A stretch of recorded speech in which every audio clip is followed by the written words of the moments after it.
Hello anime lovers. इस animation के starting में हम क्लासरूम में एक लड़के को देखते हैं जो अपने बेंच पर कुछ सोचते हुए बिल्कुल अकेला बैठा हुआ था। स्कूल की छुट्टी होने के बाद जोर जोर से बारिश हो रही थी। इस वजह से वो लड़का ट्रेन के स्टेशन की ओर जाने के लिए अपनी छतरी निकालता है। जब वो ट्रेन स्टेशन पर पहुंच जाता है तो एक लड़की को वहां पर बैठा हुआ देखता है। फिर वो उसके पास जाकर खड़ा हो जाता है। वो देखता है कि उस लड़की के कपड़े बारिश की वजह से पूरे भीगे हुए थे। तभी अनाउंसमेंट होता है कि रास्ते में जानवरों के मारे जाने की वजह से ट्रेन आधे घंटे लेट आएगी। तभी वो लड़का लड़की की ओर देखता है और लड़की बोलती है, ऐसे किसी लड़की को देखते हुए क्या तुम्हें अजीब नहीं लगता? लड़का बोलता है, बस तुम्हारा बैग न भीगे। और ऐसा बोल के वो अपना अम्ब्रेला लड़की को देता है। पर लड़की बोलती है, क्या तुम मेरे सामने अच्छे बनने का नाटक कर रहे हो? मैं इस अम्ब्रेला को खरीद के यूज करना ज्यादा पसंद करूंगी। क्या तुम्हारे पास कोई दूसरा अम्ब्रेला है तो बताओ, मैं उसको खरीद लूंगी। लड़का बोलता है, मेरा घर स्टेशन के पास में ही है, पर तुम बीमार हो गई तो तुम्हारे घर वाले चिंता करेंगे, इसलिए ये लो अम्ब्रेला और इसको यूज कर लो। फिर लड़की बोलती है, अगर ऐसा है तो तुम्हारे घर वाले भी तुम्हारी फिक्र करेंगे। लड़का बोलता है कि असल में मेरा कोई परिवार है ही नहीं। फिर लड़की बोलती है कि मेरा भी कोई परिवार नहीं है। और फिर वो लड़की उस लड़के से अम्ब्रेला ले लेती है और बोलती है, मैं तुमको बाद में अम्ब्रेला लौटा दूंगी। और फिर इसी दौरान ये एक दूसरे से अपना कॉन्टेक्ट नंबर एक्सचेंज कर लेते हैं। और इसी दौरान पता चलता है कि लड़की का नाम है अंजू और लड़के का नाम है कावरा। और अगले दिन कारू ट्रेन पर बैठकर अपने स्कूल के लिए चला जाता है। कारू अपनी क्लास में बैठा ही हुआ था कि तभी उनकी टीचर एक नए स्टूडेंट को लाती है। और ये नए स्टूडेंट कोई और नहीं बल्कि अंजू होती है। वो हाल ही में ट्रांसफर लेकर दूसरे स्कूल से इस स्कूल में आई थी। कारू उस लड़की को देखकर थोड़ा सरप्राइज था। टीचर बोलते हैं कि तुम सबको अपना इंट्रोडक्शन दो। लड़की ये बोलकर अपनी सीट पर बैठ जाती है कि मेरे बारे में कुछ खास नहीं है। कारू को देखकर वो कारू के पास जाती है और बोलती है, अब हम क्लासमेट हैं, मैं तुम्हारा अम्ब्रेला कल लौटा दूंगी। और ऐसा बोल के वो अपनी सीट पर बैठ जाती है। और क्लास खत्म होने के बाद कुछ लड़कियां उसके पास जाती हैं और उससे फ्रेंडशिप के लिए बात करती हैं। पर अंजू बोलती है कि मेरे को इस बात में कोई दिलचस्पी नहीं है। एक लड़की बोलती है, आज तो इसका पहला दिन है और ये इतनी एरोगेंट है। और उसकी एक किताब लेकर पटक देती है और बोलती है, अब इसको उठाओ। अंजू सीधा वो बुक उठाने के बाद उसके मुंह पे एक मुक्का मारती है। इससे उस लड़की के नाक से खून आ जाता है। कारू को देखकर कुछ समझ नहीं आ रहा था कि आखिर उसको क्या करना चाहिए। और शाम को कारू लेटे लेटे डिप्रेस होकर गाने सुन रहा होता है। और फिर हमें पता चलता है कि उसके बहन की मौत हो चुकी है और उसकी मम्मी भी उसको छोड़कर जा चुकी है। और इस वजह से वो ज्यादातर समय डिप्रेशन में रहता था। और वो नीचे फ्रिज से पानी निकालने जाता है। तभी उसको उसके पापा देख लेते हैं और दारू पी के उसको गालियां देते हैं और बोलते हैं कि तेरे गाना सुनने की वजह से ही तेरी बहन मर गई। अगर तुम्हारी बहन की जगह तुम मर गए होते तो मुझको ज्यादा दुख भी नहीं होता। और उसके पापा उसको और भी बातें सुनाने लग जाते हैं। और ये सब सुन के वो लड़का घर से भाग जाता है और वो ट्रेन की पटरी पर जाकर अपनी जान देने की कोशिश करता है। लेकिन जब ट्रेन उसके पास आती है तो उसके अंदर मरने के लिए हिम्मत नहीं होती और वो वहाँ से कूद जाता है। जब वो ट्रेन के ट्रैक से हटता है तो नीचे जंगल में जाकर कहीं गिर जाता है। फिर वो सीधा चलता जाता है और उसको चलते चलते एक ट्रायंगल शेप की गुफा दिखती है। वो उसको चेक करने के लिए उसके अंदर जाता है। अंदर जाने के बाद उसको चमकते हुए पेड़ और पानी में गिरे हुए चमकते पत्ते दिखाई देते हैं। और जब वो थोड़ा आगे जाकर देखता है तो उसको पानी में गिरी एक चप्पल मिलती है और उस चप्पल में उसकी बहन का नाम लिखा हुआ था। जब वो अपनी बहन की चप्पल को देखता है तो सीधा भागता हुआ गुफा की ओर चला जाता है। और तभी गुफा की ओर से आके एक पैरट उसके हाथ पे बैठ जाता है और वो पैरट गाना गाने लग जाता है। जिस गाने को सुनकर लड़के को याद आता है कि ये गाना तो उसने और उसकी बहन ने अपने पालतू पैरट को सुनाया था। और उस लड़के को यकीन नहीं होता है कि वही पालतू पैरट है जो कि उसकी बहन के साथ पहले मारा गया था। वो लड़का ट्रायंगल ट्यूनल से बाहर आता है और अगले दिन वो जब अपने पैरट से बात कर रहा होता है तो उसके पापा उसके पास आते हैं और बोलते हैं कि मुझको माफ कर दो बेटा। और बोलते हैं कि तुम अब से इस घर को छोड़ के कभी नहीं जाओगे। अगर तुमने दोबारा एक हफ्ते के लिए इस घर को छोड़ा तो मैं तुमको माफ नहीं करूंगा। और उसको गले लगा के वहाँ से चले जाते हैं। और लड़के को ये बात समझ में नहीं आ रही थी कि वो तो घर से एक दिन के लिए गया था, तो उसके पापा ऐसा क्यों बोल रहे हैं कि वो एक हफ्ते के लिए घर से बाहर था। टनल के अंदर का टाइम और बाहर का टाइम बिल्कुल अलग अलग थे। फिर वो मोबाइल में डेट चेक करता है और उसको सच में यकीन नहीं होता कि वो असल में एक हफ्ते से अंदर था। फिर वो टनल के अंदर की डेट को सेव कर लेता है। फिर हम क्लासरूम में देखते हैं कि उसके दोस्त उसके एक हफ्ते से गायब होने की वजह पूछते हैं। फिर उसके पास अंजू आती है और वो बोलती है, कल तुम क्लासरूम में आ जाना, मैं तुमको तुम्हारा अम्ब्रेला वापस कर दूंगी। और फिर स्कूल की छुट्टी होने के बाद कारू दोबारा ट्रायंगल ट्यूनल के पास आ जाता है और वो मिस्टीरियस ट्यूनल के अंदर जाता है। और वो ये सोचते हुए आगे बढ़ रहा था कि अगर ये एक पैरट को जिंदा कर सकता है तो शायद उसकी बहन भी अंदर से जिंदा होकर बाहर आएगी। वो आगे बढ़ ही रहा होता है कि तभी उसको पता चलता है कि उसका पीछा करते हुए अंजू भी उसके पीछे आई है और फिर वो जल्दी से अंजू को लेकर टनल से बाहर आ जाता है। यहाँ पे क्या चल रहा है ऐसा बोल के अंजू उसको सब कुछ बताने के लिए बोलती है। फिर कारो उसको सब कुछ बता देता है और कहता है कि इसके अंदर का टाइम और बाहर दुनिया का टाइम आपस में बिल्कुल अलग है और ये ट्यूनल तुम्हारी विश को भी पूरा करता है। अंजू बोलते है कि तुम इस ट्यूनल के बारे में और किसी को मत बताना, मेरी भी एक विश है, इसीलिए हम दोनों की एक दूसरे की विश को पूरा करने के लिए एक दूसरे का साथ देना चाहिए और हमें इस ट्यूनल के बारे में और कुछ भी पता करना होगा। और फिर अगले दिन वो दोनों प्लान करते हैं कि वो दोनों छुट्टी के बाद ट्यूनल में आके और इन्फॉर्मेशन कलेक्ट करेंगे। अंजू कारो को कॉल करती है और बोलती है अब तुम अंदर जाओ। कारो अंदर जा रहा होता है और फिर कारो बोलता है कि तुमको उस लड़की को ऐसे मुक्का नहीं मारना चाहिए था, तुमको उससे माफी मांग लेनी चाहिए। तभी उसके फोन का सिग्नल चला जाता है। फिर तुरंत कारो दौड़ता दौड़ता ट्यूनल से बाहर आता है और फिर अंजू उससे बोलती है कि तुम्हारा फोन पिछले 65 मिनट से डिस्कनेक्ट था, आखिर तुम थे कहाँ? कारो बोलता है कि मेरा फोन कट हुआ था, जब मैंने मोमोजी पिलर को पार किया तो मेरा सिग्नल वहाँ से चला गया था। अंजू बोलती है कि अगर हमको अपनी विश को पूरा करना है तो हमको इस ट्यूनल के बारे में और भी रिसर्च करनी होगी। अगले दिन वो दोनों दोबारा ट्यूनल के पास आ जाते हैं और वो रिसर्च करने स्टार्ट करते हैं और वो रोज ट्यूनल के पास आते हैं और अपनी रिसर्च को जारी रखते हैं और उनको पता चलता है कि ट्यूनल के अंदर का 3 सेकंड बाहर के 2 घंटे के बराबर है। जब वो दोनों घर लौट रहे होते हैं तो फिर अंजू का पैर फिसल जाता है और फिर वो कारो के ऊपर गिर जाती है। फिर सीन में हम देखते हैं कि कारो अंजू के ऊपर होता है और फिर स्कूल में कारो का दोस्त कारो और उस लड़की को एक साथ देखकर बोलता है कि कहीं तुम दोनों एक दूसरे को डेट तो नहीं कर रहे। कारो उसकी बात को मना करते हुए बोलता है कि हम बस अच्छे दोस्त हैं। एक दिन वो दोनों टनल के अंदर का टाइम डिसाइड करने की कोशिश करते हैं। अंजू कारो को बोलती है जब तुम ये पिलर पार करोगे तो मैं तुमको एक मैसेज करूंगी और देखते हैं वो मैसेज पहुंचता है कि नहीं। और जब कारो पिलर के पास पहुंचता है तो अंजू उसके पास मैसेज करती है। मैसेज के सेंड होने के बाद कारो देखता है कि अंजू इधर उधर भाग रही है। फिर तुरंत कारो टनल से बाहर आ जाता है और उसको अंजू बताते हैं कि तुम सिर्फ 10 सेकंड के लिए अंदर गए थे और यहाँ पर 7 घंटे बीत चुके हैं। कारो बोलता है कि बाहर से भेजा हुआ मैसेज अंदर रिसीव नहीं होता।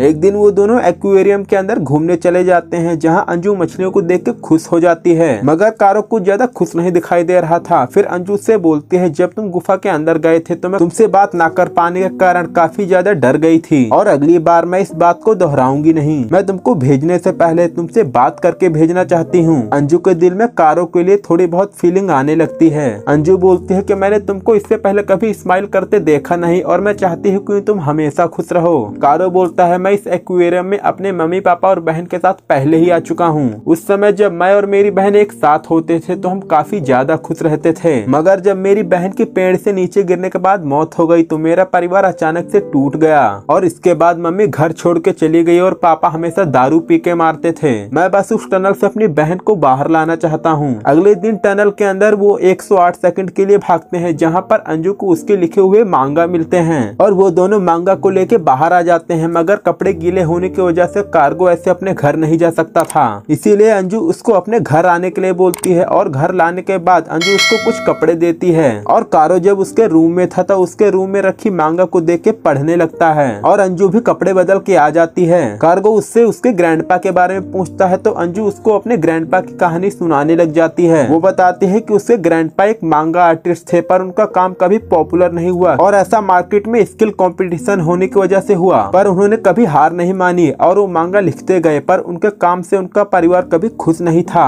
और जब मेरे ग्रैंडपा मर गए तो मेरे परिवार को कुछ फर्क नहीं पड़ा और अंजू अपने ग्रैंडपा से इंस्पायर हो रखी थी, इसी वजह से वो भी मांगा आर्टिस्ट बनना चाहती थी। पर अंजू ने जब अपने मांगा अपने पेरेंट्स को दिखाई तो उन्होंने उसको मार के भगा दिया क्योंकि उनको लगता था कि उसके ग्रैंडपा की तरह उसका भी करियर कुछ नहीं है। उसको बताती है कि मैंने थोड़े मांगा लिखे और जब मैं उसको सबमिट करने गई थी पर मैं डर के मारे ऐसा नहीं कर पाई। कारोगे बोलता है कि क्या मैं तुम्हारे मांगा पढ़ सकता हूँ, पर अंजू बोलती है नहीं ये अच्छे नहीं हैं। पर तब भी कारोगे मांगा पढ़ने के लिए जिद कर रहा था और जब वो जिद कर ही रहा था तो अंजू उसको मांगा पढ़ने के लिए दे देती है और फिर कारोगे उसके दिए मांगा को पढ़ता है और उसको उसके मांगा काफी अच्छे लगते हैं। कारोगे उसकी तारीफ करते हुए उससे बोलता है तुम काफी टैलेंटेड हो, पर अंजू थोड़ा शर्मा के बोलती है कि मेरे पास तुम्हारी इतना टैलेंट नहीं है। मैं उस एक्वेरियम में समझ गई थी कि तुम सच में एक स्पेशल बंदे हो। मेरी विश तो काफी छोटी और मामूली है पर तुम्हारी विश के लिए तुम अपना सब कुछ त्याग कर सकते हो। मैं तुम्हारे साथ उस दुनिया में जाना चाहती हूँ जिस दुनिया में तुम रहना चाहते हो और मैं तुम्हारी ही नजर से इस दुनिया को देखना चाहती हूँ, तो मुझे बताओ कि ये दुनिया तुम्हारी नजर से कैसी दिखती है। कारोगे बोलता है कि मुझे दुनिया बहुत बोरिंग लगती है।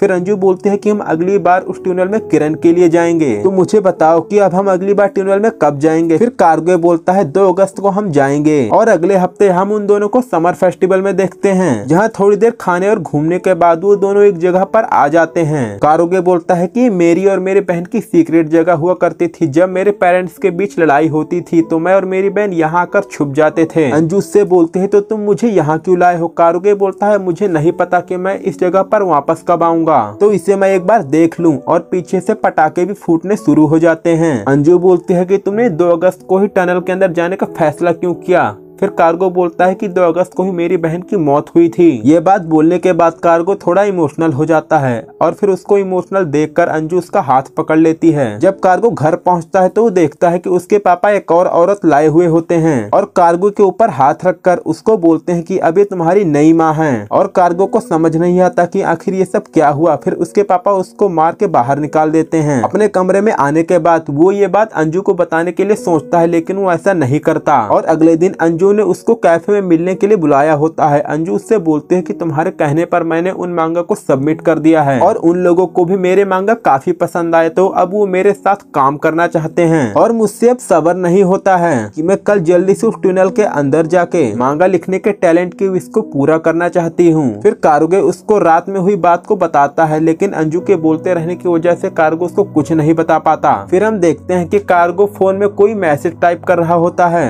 और अगले दिन अगस्त 2 था और अंजू के पास कार्गो की तरफ से कोई मैसेज नहीं आता और इसीलिए वो सीधा पूछने उसके घर चली जाती है। और जब वो पहुंचते हैं तो उसके पापा उससे बताते हैं कि वो घर छोड़ के चला गया है और ऐसा सुन के वो वहाँ से जल्दी से भागती है। और उसे पता था कि इस समय कार्गो कहाँ हो सकता है। उसको कार्गो के साथ बिताए हुए सारे पल याद आ रहे थे। तभी उसके फोन में कार्गो का मैसेज आता है। वो मैसेज पढ़ती है, जब तुम्हें ये मैसेज मिलेगा तो शायद मैं टनल के अंदर जा चुका हूँ। ये सुन के तुमको काफी गुस्सा आएगा, मगर तुम टनल के अंदर जाने के लिए सेफ नहीं हो। तुमने कहा था कि तुम टैलेंट की विश मांगोगी, पर तुम्हारे अंदर तो पहले से ही काफी टैलेंट है और अब तुम्हें ऑफर भी मिल चुका है, तो मैं तुम्हारे सारे मांगा पढ़ूंगा और तुम भूत के मांगा लिखना। और मैं तुम्हें बताना चाहूंगा कि ये टनल किसी की विश को पूरा नहीं करती, बल्कि किसी की खोई हुई चीजों को स्टोर करके रखती है। और जो तुम्हारा टैलेंट पाने का विश था वो ऐसे नहीं पूरा होने वाली, इसीलिए मैं अकेला ही अंदर चला गया और तुम बाहर रहकर ढेर सारे मांगा लिखना। और जब मैं 1000 साल बाद वापस आऊंगा तो मैं तुम्हारी मांगा पढ़ना चाहता हूँ। तो तुम्हारे इस काम के लिए ऑल द बेस्ट,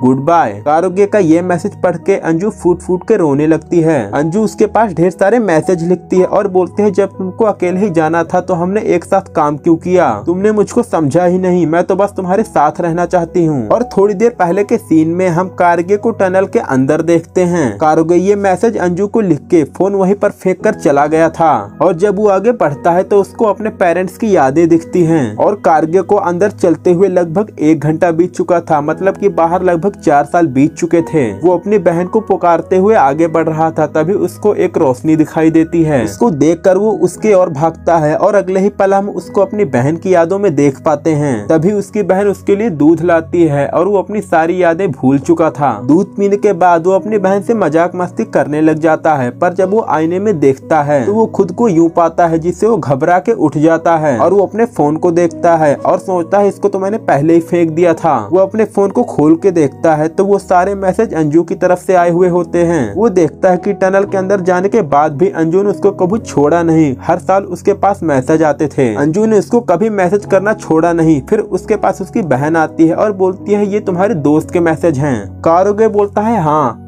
पर अब हम ज्यादा दोस्त नहीं हैं। फिर उसकी बहन बोलती है झगड़ा करना बुरी बात है, मगर कार्गो उससे बोलता है कि सब कुछ ठीक है जब तक तुम मेरे साथ हो। उसकी बहन उससे बोलती है कि मुझे पता है तुम मुझसे बहुत ज्यादा प्यार करते हो और मैं भी आपको उतना ही प्यार करती हूँ, लेकिन आपको किसी और को भी प्यार करने का अधिकार है। अगर आप मेरे अलावा किसी और को भी चुनोगे तो मुझको खुशी होगी। तभी उसके पास अंजू के और सारे मैसेज आते हैं। तभी वो डिसाइड करता है पास्ट में जो कुछ भी हुआ मुझको उसको एक्सेप्ट करना होगा और मैं तुमसे बहुत प्यार करता हूँ, ऐसा अपनी बहन से बोलकर वो दरवाजा खोलता है। फिर हम आगे देखते हैं अंजू जो कि एक मांगा आर्टिस्ट बन चुकी है और वो उसी फोन से अभी भी कार्गो को मैसेज करती है। और उधर कार्गो टनल से निकलने के लिए भाग रहा था। वो भागते हुए अंजू के साथ बिताए हुए सारे पलों को याद करता है। भागते हुए मैं तुमको कुछ बताना चाहता हूँ, ये मैसेज लिख के अंजू को भेजता है। और इधर हम अंजू को देखते हैं जो कि कार्गो के जाने के बाद ज्यादातर समय डिप्रेस फील करती थी और इस वजह से वो ज्यादा मांगा भी नहीं लिख पाती थी। इसीलिए मैं थोड़े टाइम के लिए छुट्टी चाहती हूँ हूँ, ऐसा बोलती है। और अम्ब्रेला को देखकर एडिटर उससे पूछता है, मैं इस अम्ब्रेला को पिछले 4 साल से तुम्हारे साथ देख रहा हूँ, क्या ये अम्ब्रेला तुमको किसी ने गिफ्ट किया है या फिर अपनी आखिरी निशानी रखने के तौर पे दिया है? अंजू ये सुनकर खामोश हो जाती है क्योंकि ये अम्ब्रेला कार्गो का होता है। अगले दिन अंजू उसी ट्रेन स्टेशन पर बैठी हुई थी जिस दिन वो कार्गो से पहली बार मिली थी। वो कार्गो को याद करके रोने लगती है। तभी उसके फोन में कार्गो का मैसेज आता है। तभी वो मैसेज देखकर टनल के अंदर भागने लग जाती है। फिर टनल के अंदर हम कार्गो को देखते हैं। कार्गो भागते हुए वहीं पर बेहोश हो गया था